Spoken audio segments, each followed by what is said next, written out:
The more you explain, the weaker you seem, the more you react. The more power you give away, the more you justify yourself, the more you expose vulnerabilities for others to exploit. Be honest. In this chaotic world, silence isn't passivity, it's strategy. When words are twisted, when truth becomes ammunition, when your reaction fuels their entertainment, it's no longer a conversation, but a psychological game. The louder you get, the more you lose. Here's the twist. You don't need to fight back, shout to be heard, or explain to be right. You need only two things: silence and time. When you pause, the universe takes over, and karma begins its work. Truth has a gravitational pull. It always finds its place. In this video, we'll explore 7 moments where a wise man chooses absolute silence, not out of fear, but from strength, to protect his energy, preserve his dignity, and let others' actions crush them without lifting a finger. Silence isn't the absence of words, it's the presence of control. Stay with us until the final chapter. It will forever change how you view silence. Few things sting like being lied about. Your instinct screams to defend, to correct the narrative, to prove you're not what they claim. But here's the hard truth: no one's listening.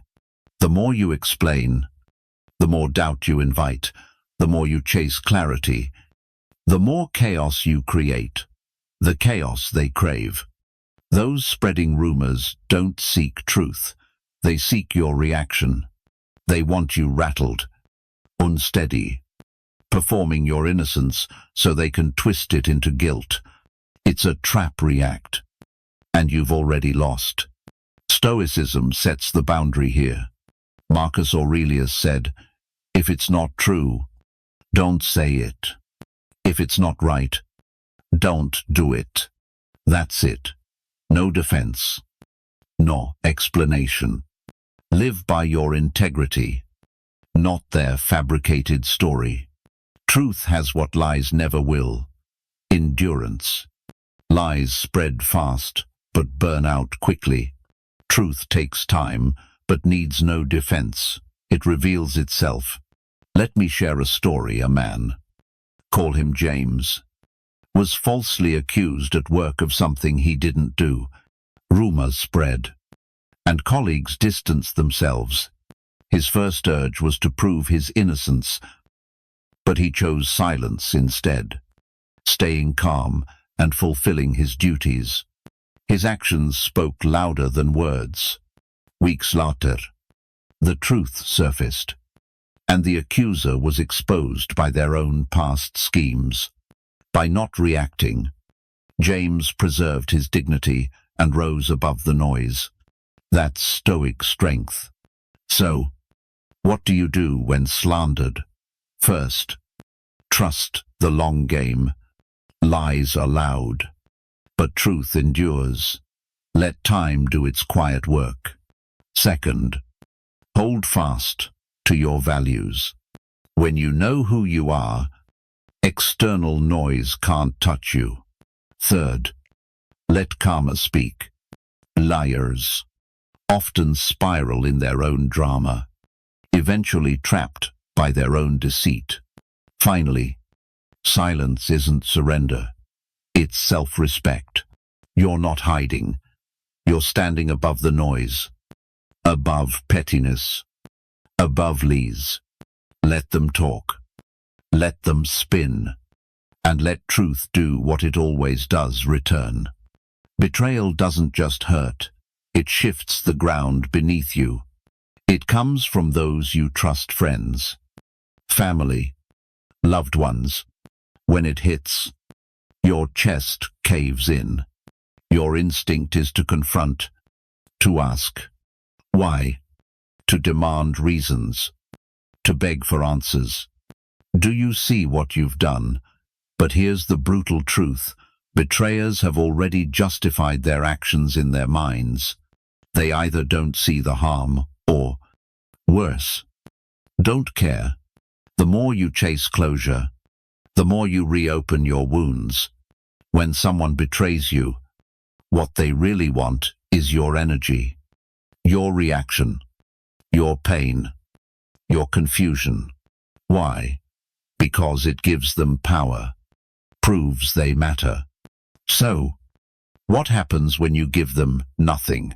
No anger, no revenge, no explanations, just silence. That's when they realize they've lost not just your words, but access to your spirit. Seneca wrote, "A gem cannot be polished without friction, nor a man perfected without trials." Betrayal is that friction, painful but clarifying. It shows you who's real and who's convenient, forcing you to face a hard truth. Not everyone you love will stay with you. Let me tell you about Sarah, a woman whose best friend of over a decade betrayed her, sharing her secrets and undermining her success out of envy and insecurity. Sarah's first instinct was to confront, to unleash her pain on her friend. Instead, she chose silence. No argument. Just a quiet exit. What happened? Her friend braced for an explosion, ready for chaos, but got only absence. That silence haunted her, because silence carries weight, echoing louder than any argument ever could. Any argument could ever hope to match. When betrayal strikes, and it will remember this first, accept their true nature. Not the version you wished they were. That person is gone. Second, don't waste energy on those who've marked your worth in pencil. You don't need to make them see what they've chosen to ignore. Third, walk away without explanation, because silence forces them to reflect. The one thing betrayers dread most. Finally, you're not the one who lost. They lost someone loyal, true, and priceless. Let them live with that. Not as punishment, but through your absence and the peace you've claimed. Insults are cheap currency, that's why the weak wield them. When someone mocks, use passive aggression, or attacks with words, they're not seeking truth. They're fishing for a reaction. They want your anger, your outburst, your defense, because that hands them control. By reacting, you enter their game, playing by their rules. Here's what most miss: you don't need to win the argument, you need to refuse to play. Marcus Aurelius said, "The best revenge is to be unlike your enemy." Read that again. When insulted, they're inviting you to stoop to their level, to lose your dignity in their mud. A Stoic man doesn't wallow there, he observes, calm and unmoved, standing tall above the fray. Let me share a story. David, a man who earned a well-deserved promotion, faced a jealous colleague at a company event who sneered. Guess they're handing out promotions to anyone now. All eyes turned to David, waiting for his reaction. Instead of arguing, he met the colleague's gaze, smiled, and stayed silent. No defense, no drama. In that moment, David didn't just win the room, he won the war. Because silence strips power from the insulter, and nothing frustrates them more than being ignored. So, how do you handle insults? First, see what they're after. They don't want truth. They want to shatter your peace. Don't let them. Second, let your calm speak volumes. When your face stays steady, your voice unshaken, it sends a message stronger than words. You can't control me. Third, hold your ground. Confidence doesn't argue. Self-respect doesn't explain. By refusing to stoop, You leave them with nothing to grip. Finally, you don't need to match their noise. Master your silence instead. True strength doesn't shout. The most powerful response to an insult is indifference. Some people don't want solutions, they crave attention. They don't seek to resolve issues, but to control the narrative. And the easiest way is playing the victim. They rewrite the story, erase their role, distort the truth, shed tears. And suddenly, you're the villain. The more you explain, the worse it gets.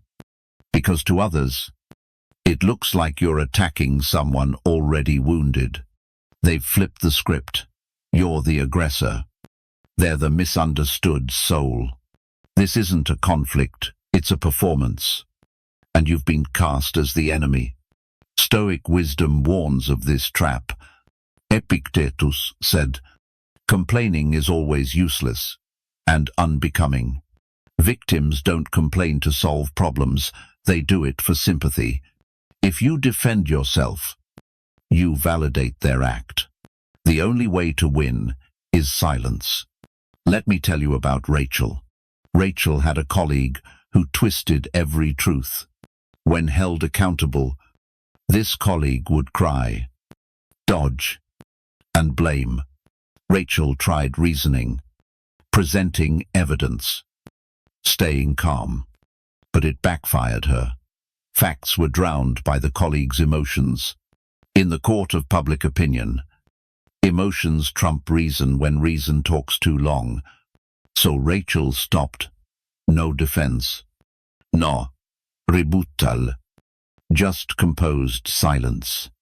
Over time, the truth emerged, and people saw the pattern. The colleague's endless sob stories, new enemies, and fresh injustices revealed her game. The act collapsed. So how do you deal with manipulative victims? First, don't defend yourself. They're not listening, just performing. And the audience loves drama. So don't feed it. Second, keep emotional distance. Observe. Don't engage. And let them drown in their own chaos. Third, trust, karma, and repetition. People may believe them once, maybe twice, but patterns don't lie, and masks fall. Finally, you owe no explanations to those who profit from ambiguity. Let them play their role, draw their crowd, and chase their script. Eventually, the curtain falls, and your silence is the final bow. The greatest insult isn't their words, but their indifference when they no longer see you. You show up. You give. You care. You call. You text. You're present. And in return, you get silence, apathy, neglect. No explosion. No dramatic betrayal. Just a slow erosion of your value in their eyes. Here's the bitter truth. The more you try to prove your worth, the less they see it. People don't value what's always there. They value what they fear losing. When you're always present, always reaching out, you become background noise in their world. You're not indispensable. You're invisible. This is where Stoicism hands you back your power. Seneca said, "Time reveals the truth." Sometimes, the truth they need to face is your absence. Let me tell you about Jake, a man who was always there, checking in, remembering birthdays, asking how your day went. But he noticed something. No one reached out unless he did first. When he stopped calling, days of silence stretched into weeks. That's when he saw he wasn't valued. Just convenient. No arguments. No long explanations. He simply stopped. The result: those who truly cared reached out. Those who didn't faded away. That was his answer. So, When your value is ignored, what do you do? First, stop chasing. If they don't see your worth when you're there, let them feel it when you're gone. Second, embrace silence. It forces them to notice. Your absence makes your value undeniable. Third, watch who steps up. The ones who matter don't need reminders. They'll feel the shift and move toward you, not away. Finally, you don't prove your worth by trying harder, but by creating distance. Those worthy of your energy will hear your silence. Those who aren't never deserved it. Let your absence speak. Let it echo in the space they once took for granted. And never beg for recognition from those who've closed their eyes. Some people don't want peace, they want your reaction. They provoke, taunt, and say things they know will hurt. Not because they're brave, but because it's their only way to feel powerful. The moment you falter, they win. When you argue, they're fueled. When your emotions flare, they know they've got you. What most miss is that their goal isn't conflict, it's control. They want to break your spirit, to make you dance to their emotional tune. If they can provoke you, they pull the strings behind their smug grin. But Stoicism is your shield. Marcus Aurelius said, "You have power over your mind, not outside events." Realize this, and you'll find strength. That's the essence of self-mastery. You can't stop their provocations, but you can deny them. The one thing they crave, your reaction. Let me tell you about Adam, a man with a colleague who thrived on chaos. Every meeting, every interaction carried a jab, a sneer, or a veiled slight, just subtle enough to dodge consequences. At first, Adam defended himself. Argid explained, but left each meeting drained. Then he shifted. The next time his colleague tried to provoke, Adam offered a slight smile, a calm nod, and silence. No dismissal. No tension. Just detachment. The colleague was thrown off. When you're used to playing with fire, you're lost when the match won't light. Eventually, the colleague gave up without fuel. Even the most toxic fire dies. So how do you handle provocation first? Spot the pattern. Repetition reveals intent. If someone constantly stirs conflict, it's not personal, it's strategy. Second, stay centered. Don't let their emotional bait pull you off balance. You control your breath, your voice, your presence. Third, make calm your strength. The steadier you are, the more powerless they feel. Finally, not every provocation deserves your energy, and not every opponent is worth your response. The strongest man in the room isn't the loudest. He's the one they try to rattle but can't touch, because his silence isn't empty, it's armor. Regret is loud. But silence écho loudé. Her presence was a constant until she walked away. No arguments, no collapse, no outburst. They left as a silent beginning. At first, he denied it. Then weeks and months passed with unanswered calls, the echo of a presence he didn't know he needed until it was no longer his.